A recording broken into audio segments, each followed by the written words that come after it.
네.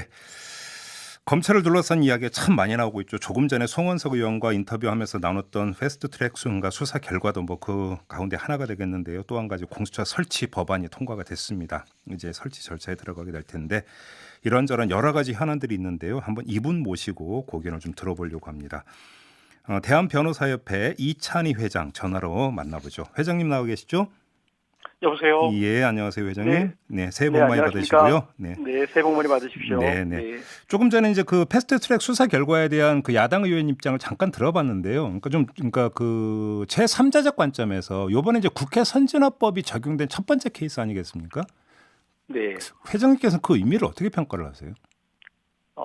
어떤 그 이유에서든지 그 네, 국회 선진화법의 그 입법 취지에 비춰 볼 때, 네, 이러한 패스트트랙 처리 과정에서 발생한 회의 방해 행위는 음흠, 분명히 그 처벌 대상이 됩니다. 네, 또한 그 의사 방해를 저지하기 위한 목적이라고 할지라도 또다시 폭력으로 그것을 저지하는 것은 어떤 이유에서든지 정당화될 수 없다고 생각합니다. 예, 따라서 검찰의 기소는 그 법문헌에 충실한 해석을 다한 것으로 보이고, 네, 누가 옳은지 그른지는 이제 그 법률적인 부분은 법원의 판결로, 네. 그다음에 정치적인 부분은 국민이 선거로 심판을 할 것이라고 그렇게 생각됩니다. 그러게요. 아무튼 이제 선진화법이 만들어지고 처음으로 이게 이제 사법적으로 적용된 케이스인데 이제 뭐 법원 네, 판결은 기다려야 봐야 되는 거고요. 아무튼 이 네, 자체가 국회의 어떤 모습을 상당히 많이 바꿔놓을 수 있는 중요한 계기다 이렇게 평가를 하시는 거네요. 그러면 네, 그렇습니다. 그래요.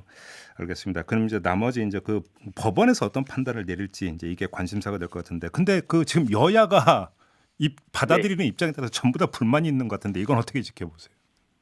저희가 어떤 뭐 수사나 소송을 할 때 보면은 네, 100% 이기지 않는 한 다 불만을 가지고 있습니다. 네, 그래서 네, 네. 우리가 그러한 분쟁의 최종 해결 기구로서 예, 법원이라는 우리 예, 사법 기구를 둔 것이거든요. 네. 따라서 법원의 판결에 받기 전까지 본인들의 주장을 최대한 음. 설득력 있게 주장을 하고 그에 대한 증거를 제시하면서 네. 해야지, 어떤 그 검찰의 기소, 아직 뭐 1차적인 판단이라고 할 수 있는 검찰의 기소에 대한 불만을 본인들의 그 이익에 맞게 해석하는 것은 네. 옳지 않다고 생각합니다. 네. 알겠습니다. 이제 법원이 어떤 판단을 내릴지 좀 기다려보고 좀 지켜봐야 되는 그런 문제인 것 같고요. 뭐 네. 오늘 이제 그 회장님을 저희가 이제 인터뷰에 모셨던 이제 주된 이유 가운데 하나가 이제 공수처 설치 때문인데요. 그러니까 통과된 네. 법률에 따르면 이제 공수처장 그 이제 추천 과정이 있게 되고 그래서 이제 추천 네. 7명이 구성이 되는데 그 가운데 한 명을 이제 그 대한변협이 이제 그러니까 맡도록 되어 있지 않습니까? 네, 그렇습니다. 일단 네. 이제 그 관련해서 이제 어, 변협 안에서 좀 혹시 그 사전에 내지 그 이 법안 통과 과정에서 이제 7분의 1의 이제 지분을 행사하게 됐는데 관련해서 좀 이사분들이 이런 분들하고 좀 얘기를 좀 나눠 보셨어요?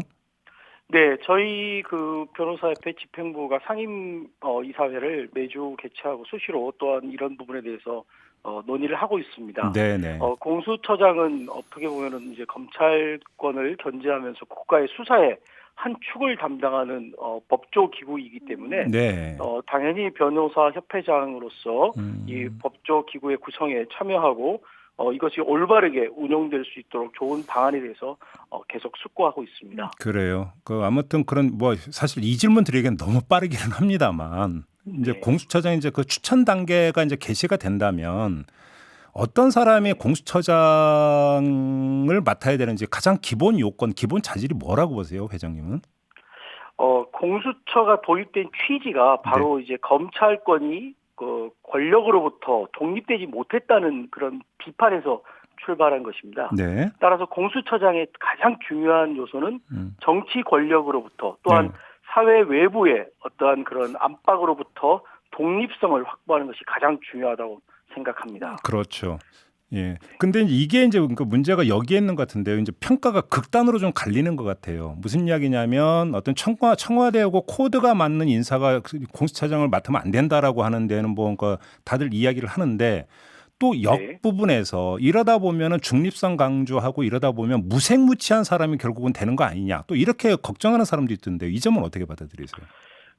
공수처장으로 아마 뭐 상당한 법조 경력을 가진 분이 그 임명될 가능성이 높다고 보여지는데요. 예. 법조인은 근본적으로 저희가 여러 차례 특검을 경험했지만, 근본적으로 법치주의에 익숙합니다. 따라서 네. 그 법과 원칙에 따라서 그 수사를 진행할 것이지 예. 임명권자에 그렇게 휘둘리지 않는 그런 인물이 임명될 걸로 보여집니다. 아, 그렇게 또 그런데 그건 또 이제 대한변협의 추천 원칙이기도 하다 이렇게 이해를 하면 되는 거죠?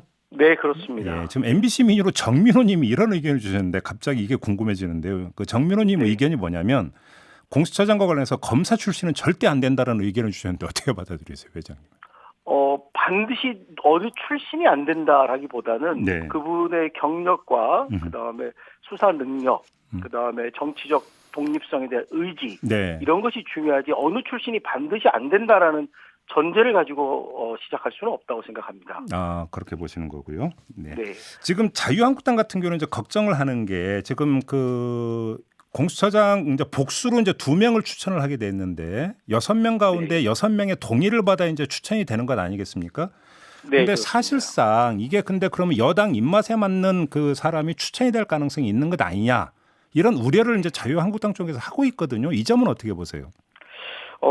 그 양당제가 아닌 한 네. 지금 야당 몫의 2명이 그 의견 일치를 이루지 못할 가능성도 충분히 그 예상할 수 있습니다. 따라서 예. 자유한국당이 주장하는 그러한 그 비토권의 실질적 효력이 없을 것 같다라는 우려도 일견 경청할 만하다고 생각합니다. 아, 그래요? 그러면 오히려 그러면 그러니까 대한변협의 추천권이 그래서 더 중요한 거 아니겠습니까? 그러면? 네, 그렇습니다. 저희는 이제 법조인으로서 어떤 네. 그 법치주의, 그다음에 우리 사회가 어떻게 그 나가야 될지에 대한 이런 고민들을 계속 해오고 있습니다. 따라서 이번에 공수처장 그 임명 추천 과정에서도 네. 그러한 원칙에 따라서 그 가장 적합한 분을 추천할 생각입니다. 알겠습니다. 저희가 어렵게 지금 그 회장님을 모셨기 때문에 그 현안 좀 여러 가지를 좀 두루 여쭤보고 싶은 욕심이 좀 생겨서 좀 그 분산이 되더라도 좀 이해를 해주셨으면 좋겠는데요. 네. 지금 이제 남아 있는 게 검경 수사권 조정 관련 법안 아니겠습니까? 네. 이건 좀 어떻게 그 정리가 돼야 된다고 생각하세요? 특히 이제 검찰이 불만을 갖고 있는 게 있지 않습니까? 네. 이제 그 검경 수사권의 그 조정이 문제되는 것은 이제 검찰권이 지나치게 비대해지고 검찰이 수사와 기소를 독점함으로써 발생하는 여러 가지 폐단에 대한 어떤 견제와 균형의 원칙에 따라서 수사권 조정이 이루어지고 있습니다. 근데 검경 수사권 조정은 가장 본질적인 부분이 수사권을 어느 기관이 갖느냐의 문제가 아니라 어느 기관이 수사권을 행사해야지 국민의 인권이 제대로 보호받을 수 있는지에 더 중점이 주어야 됩니다. 그렇죠. 따라서 예.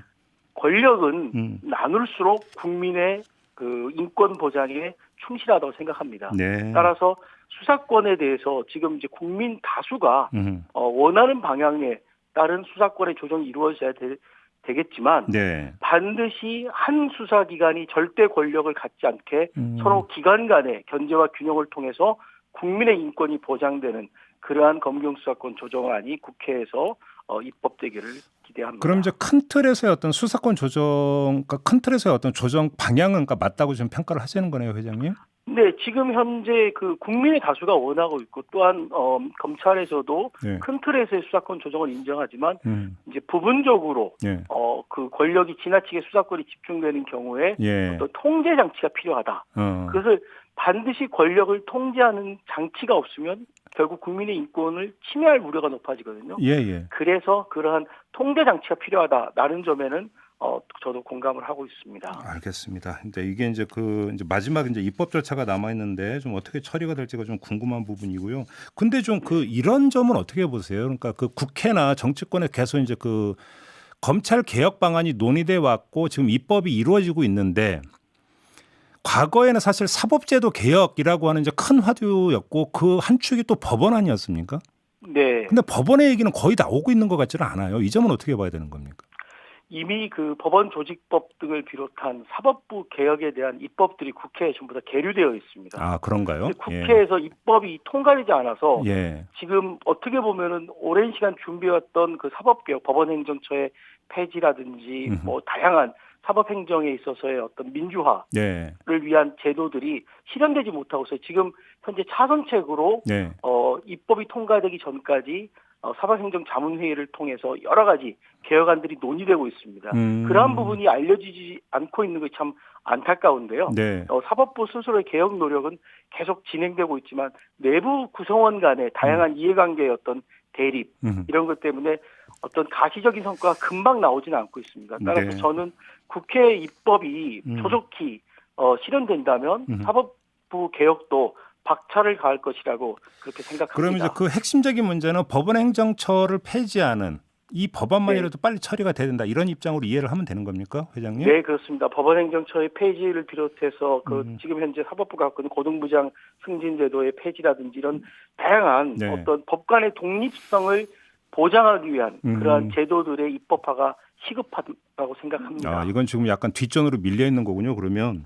네, 그렇습니다. 국회에서 정말 중요한 이러한 법안들은 전부 다 뒷전으로 미뤄지고 정치적인 이해관계에 따른 법안들만 지금 네. 논의되고 있는 것이 참 안타까운 심정입니다. 그러게요. 대한변협에서 좀 목소리를 좀 더 키우셔야 될 것 같습니다, 회장님. 네, 저희도 열심히 목소리를 내겠습니다. 알겠습니다. 자, 오늘 기한 말씀 여기까지 듣도록 하죠. 고맙습니다, 회장님. 네, 감사합니다. 네, 지금까지 대한변호사협회 이찬희 회장과 함께했습니다.